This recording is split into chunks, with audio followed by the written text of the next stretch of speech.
Hello बच्चों, good morning. हम आज पढ़ेंगे स्विस कॉन्स्टिट्यूशन के बारे में। इसकी विशेषताओं के बारे में मैंने कुछ चर्चा की थी कि स्विस कॉन्स्टिट्यूशन जो है वह टोटली लिखित संविधान है।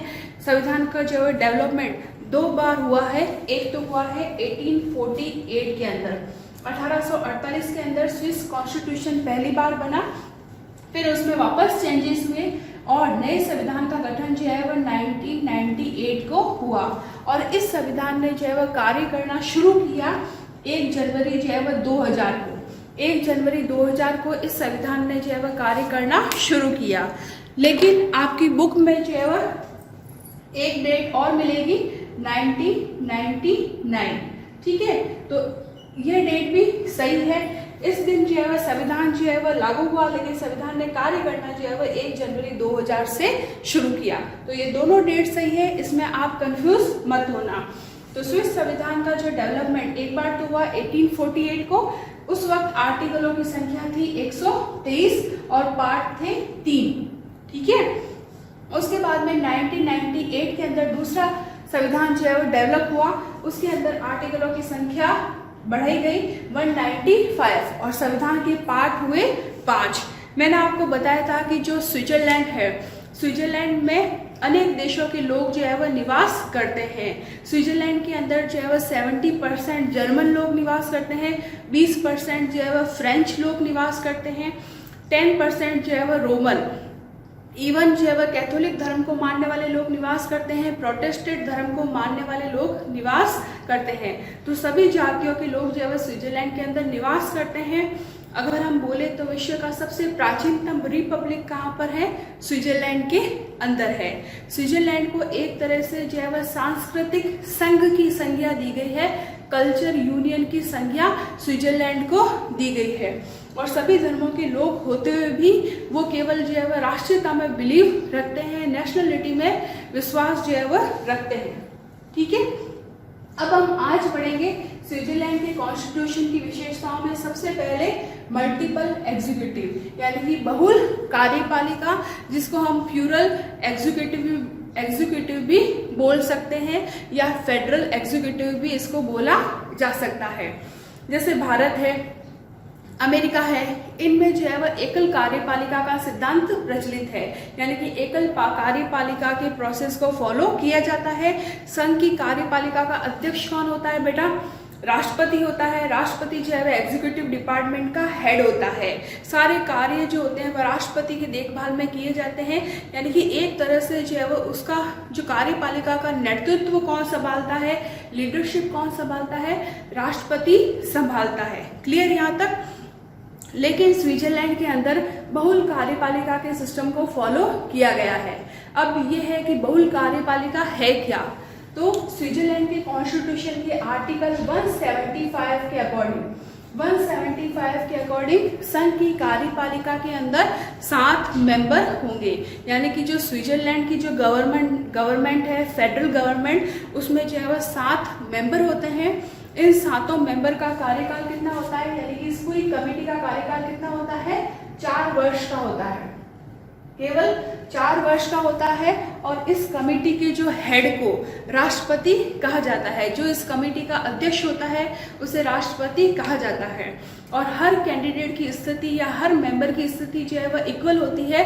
किसी को कोई विशिष्ट योग्यताएं या किसी की कोई विशिष्ट जो है वह पावर नहीं मिली हुई होती है। इस संबंध में एक प्रमुख पॉलिटिकल थिंकर है जिनका नाम है रेपार्ड। पॉलिटिकल थिंकर है जिनका नाम क्या है? रेपार्ड।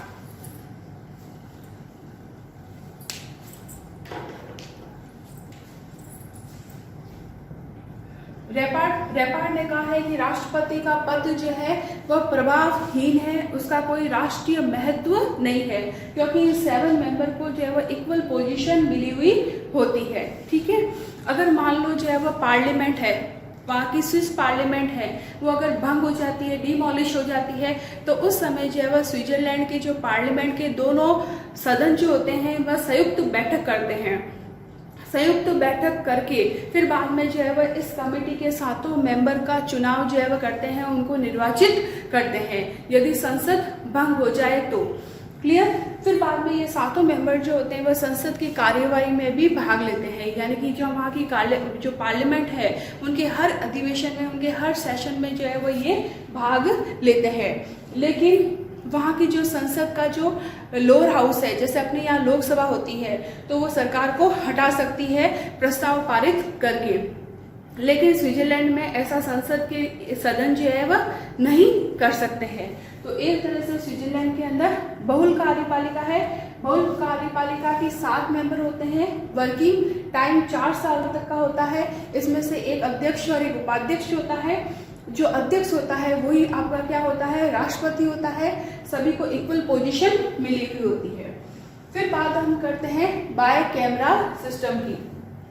स्विट्जरलैंड की पार्लियामेंट, जिसको संघीय सभा भी कहा जाता है, फेडरल है ना, फेडरल काउंसिल भी बोला जा सकता है, फेडरल पार्लियामेंट भी बोला जा सकता है। तो स्विट्जरलैंड की पार्लियामेंट को 2 भागों में बांटा गया है। एक तो है आपका नेशनल असेंबली,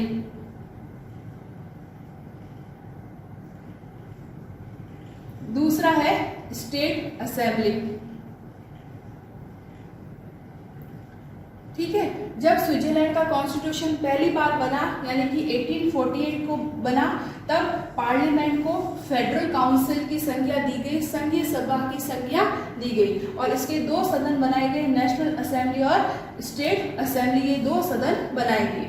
बाद में इन्हीं सदन का नाम जो है वो चेंज किया गया। इसका नाम रखा गया हाउस ऑफ रिप्रेजेंटेटिव,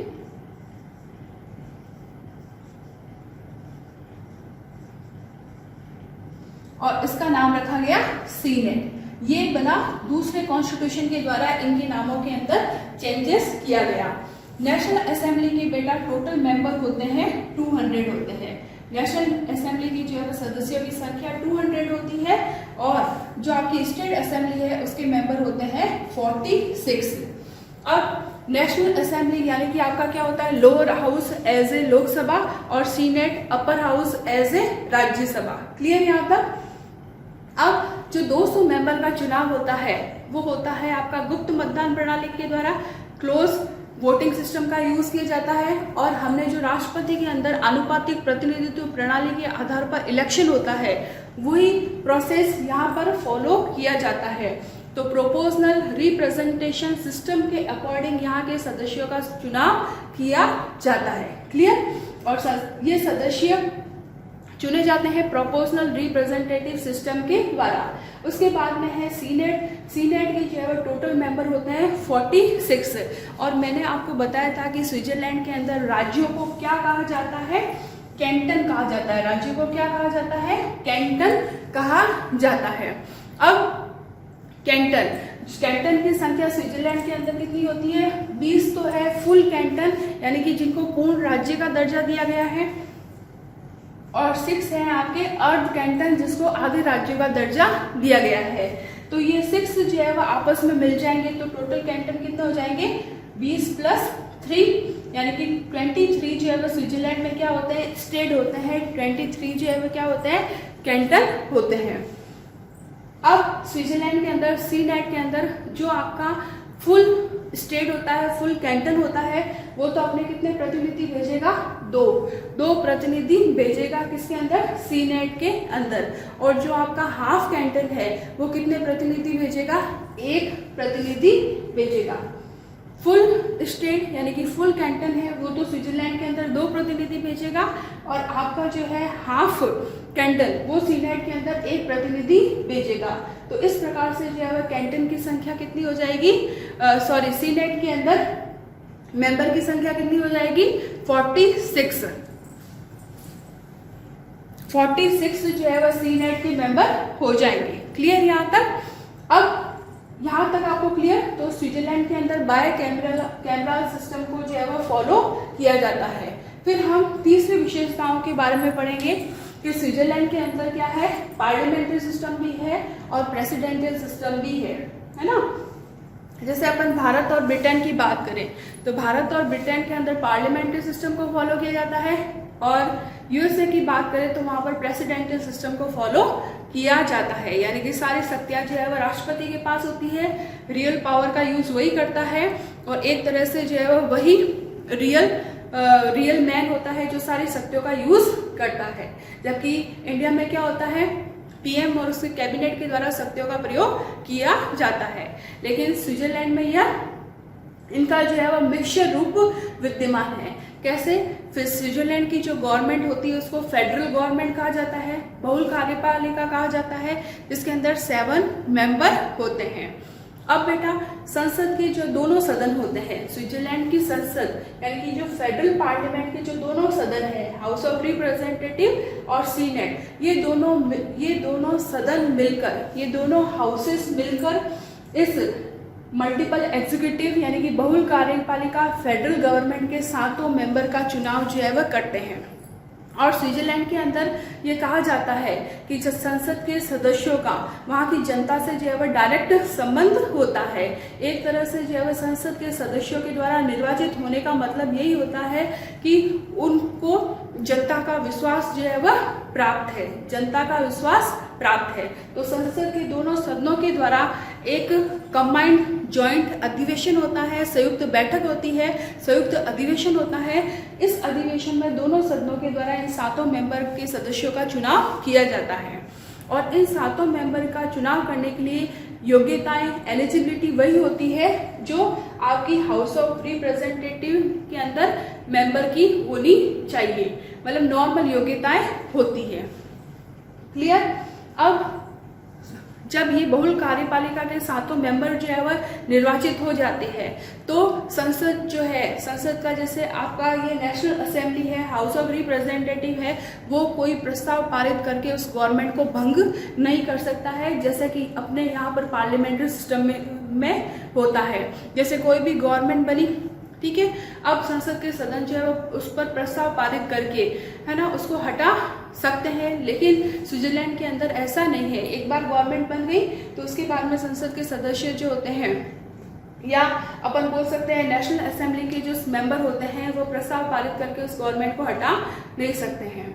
इसके अलावा अगर कोई व्यक्ति बीमार हो जाए या किसी कारण जो है वह इन 7 मेंबर से कोई मेंबर जो है वह अपना पद छोड़ दे तो वापस संसद के दोनों सदनों का संयुक्त अधिवेशन होता है। उस अधिवेशन में उस मेंबर का चुनाव कर लिया जाता है। क्लियर? तो प्रेसिडेंशियल सिस्टम की तरह इस गवर्नमेंट का कार्यकाल भी फिक्स होता है, वह जनता के प्रति अपने कार्यों के लिए रिस्पॉन्सिबल भी होती है, क्योंकि संसद के दोनों सदन जो है वो मिलकर उसका चुनाव करते हैं और वो अपने कार्यों के लिए जनता के प्रति रिस्पॉन्सिबल भी होती है वहाँ की गवर्नमेंट। क्लियर यहाँ तक? अब हम बात करते हैं combination of responsibility and stability. अभी मैंने बात की है कि, है ना, संसद के दोनों सदन मिलकर फेडरल गवर्नमेंट के जो है वह मेंबर्स का चुनाव करते हैं। तो एक तरह से जो है वह यह माना जाता है कि संसद के दोनों सदन को जनता का विश्वास जो है वह प्राप्त है और वो अपने कार्यों के लिए जनता के प्रति उत्तरदायित्व होते हैं। ठीक है, तो वहाँ पर जो है वह रिस्पॉन्सिबिलिटी भी है कि वह अपने कार्यों के लिए जनता के प्रति उत्तरदायित्व होंगे, और दूसरी है स्टेबिलिटी भी है, क्योंकि संसद का कोई भी सदन प्रस्ताव पारित करके उन मेंबर को पद से हटा नहीं सकता है। क्लियर यहाँ तक? फिर हम बात करते हैं इसकी नेक्स्ट विशेषता के बारे में। इसको अपन बोलते हैं नॉन पार्टीसेनशिप। इसका मीनिंग ये होता है निर्दलीयता। इसको बोला जाता है निर्दलीयता, मतलब स्विट्जरलैंड के कॉन्स्टिट्यूशन के अंदर एक ही पार्टी के मेंबर नहीं आते हैं। वहाँ पर जो है वह अलग अलग राजनीतिक दलों की भूमिका होती है, मतलब अलग अलग पार्टी के लोग जो है वह उस फेडरल गवर्नमेंट के अंदर चुनकर आ सकते हैं। जो भी विनर होता है इलेक्शन में, चाहे वो किसी भी पार्टी का हो, वह इस फेडरल गवर्नमेंट में इंक्लूड जो है वह हो सकता है। एक ही पार्टी का होना जरूरी नहीं है, यानी वहाँ पर राजनीतिक दलबंदी नहीं है जो अपने इंडिया के अंदर होती है, यानी वहाँ पर फैक्शनलिज्म वहाँ पर नहीं है। सभी मेंबर अलग अलग पार्टियों के होते हुए भी राष्ट्रीयता की भावना को ऊपर रखकर अपना कार्य करते हैं। वह किसी भी राजनीतिक दलदल के अंदर नहीं फंसते हैं। ओके, तो वहां की सबसे प्रमुख विशेषता है नॉन पार्टीसेनशिप। ओके, फिर हम नेक्स्ट बात करेंगे council of expert. Council of expert का मीनिंग ये होता है कि जैसे भारत में, ब्रिटेन में पार्लियामेंट्री सिस्टम है, यूएसए में क्या है, रेसिडेंटली सिस्टम है, फिर भी यहाँ के मिनिस्टर जो होते हैं वह अपने डिपार्टमेंट के, फॉर एग्जांपल मानव संसाधन मंत्री है, एजुकेशन जो डिपार्टमेंट है ना, उनके हेड अपने डिपार्टमेंट के एक्सपर्ट नहीं होते हैं। लेकिन स्विस कॉन्स्टिट्यूशन में ऐसी व्यवस्था की गई है कि अगर कोई मंत्री जो है वह एक बार इलेक्टेड होकर किसी डिपार्टमेंट को ले लेता है तो वापस उसको री इलेक्ट भी किया जा सकता है, यानी कि पुनः निर्वाचन भी किया जा सकता है मंत्रियों का, और उनको मेनली जो है वही विभाग सौंपे जाते हैं जिन पर उन्होंने काम कर लिया है। तो एक तरह से वह अपने डिपार्टमेंट के, अपने सब्जेक्ट के क्या हो जाते हैं, एक्सपर्ट हो जाते हैं। लेकिन भारत में जो राजनीतिक पद अलॉट किए जाते हैं वो पॉपुलैरिटी के बेस पर होते हैं, प्लस राजनीतिक पार्टी में उनकी भूमिका क्या होती है, प्रशासनिक योग्यता क्या होती है, जो भी एडमिनिस्ट्रेटिव एलिजिबिलिटी है, उनके आधार पर उनके पदों का डिस्ट्रीब्यूशन किया जाता है। लेकिन यूएसए के अंदर नहीं है। अगर किसी मंत्री ने एक बार कोई डिपार्टमेंट को संभाल लिया है तो वापस उसको दूसरी बार री इलेक्टेड किया जा सकता है उस पोस्ट के लिए। एक तरह से वो वहाँ उस पर काम करते करते वो उस सब्जेक्ट का एक्सपर्ट हो जाता है। यह कमी जो है वह भारत में भी है और ब्रिटेन में भी है। तो वहाँ पर काउंसिल ऑफ एक्सपर्ट वहाँ के संविधान की विशेषताएं हैं। यहाँ पर आपकी स्विस कॉन्स्टिट्यूशन की कैरेक्टरिस्टिक बेटा खत्म होती है। थोड़ा सा एक और आप ध्यान रखना कि स्विट्जरलैंड के अंदर मैंने आपको बताया था कि स्टेट होता है, स्टेट को क्या बोला जाता है, कैंटन बोला जाता है। वहाँ पर म्युनिसिपैलिटीज होती है और एक और होता है वहाँ पर जिसको बोला जाता है कम्यून्स। ठीक है, ये कम्यून्स होते हैं जो म्युनिसिपैलिटीज के भी नीचे आते हैं। म्युनिसिपैलिटीज डिस्ट्रिक्ट लेवल पर हो जाती है और कम्यून्स जो है वह is a group of caste बोल सकते हैं। ठीक है, group of caste is called communes. और कम्यून्स की संख्या जो होती है वह स्विट्जरलैंड के अंदर 3000 से ज़्यादा है। पॉपुलेशन जो है वह इसकी 3.5 लाख के करीब होती है। लेकिन फिर भी विभिन्न जातियों के होने के बावजूद भी स्विट्जरलैंड के अंदर राष्ट्रीयता की भावना को जो है वो ऊपर रखा जाता है। यहाँ तक क्लियर बेटा? कोई भी डाउट हो प्लीज़ आप व्हाट्सएप ग्रुप में पूछ लेना। इसके अलावा मैं आपका टेस्ट भी ऑर्गेनाइज करूँगी। क्लियर? जिनका आपको जवाब देना है MCQ पैटर्न में। ओके बच्चों, थैंक यू।